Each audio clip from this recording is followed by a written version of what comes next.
So when it comes to sleep, there's an issue here, because when you can't sleep, right? There's a mental, spiritual side to it. The mental side is that when you get into a habit of admitting that you can't sleep, you make the assumption that you can't sleep, so it becomes a fact. That's the first part, that you may not realize it. So you have classified yourself as somebody who can't sleep.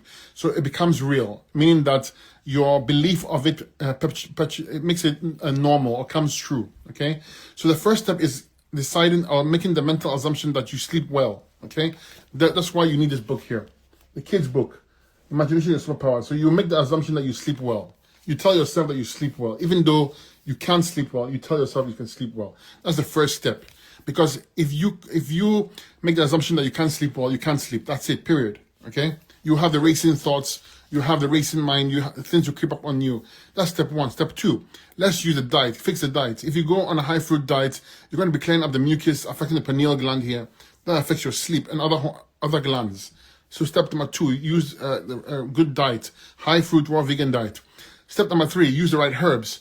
Please go to my website. I have a tea called the sleep tea, and I also have a sleep formula. Amazing plants. It has herbs like hops, California poppy, valerian, skullcap, endless amount. I have so many. I have the best plants in there. If you drink that tea before you go to bed, you will sleep well. And I would actually not make a tea. I would take the herbs, a teaspoon or two, and I would boil it. Make a decoction, boil it, bring it to a boil, and lower and simmer it for a good 8 minutes, and then drink it before you go to bed. You will sleep like a baby. Okay. There's another plant that I love, I make use of. It's called mulungu.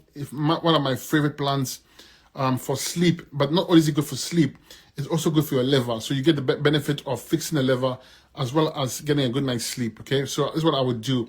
Clean your sinuses, get the mucus out of your head region, you sleep better. Learn how to breathe through your nose. Don't breathe through your mouth, you sleep better. Okay, a technique you can use, very powerful, is that you're going to inhale through your nose.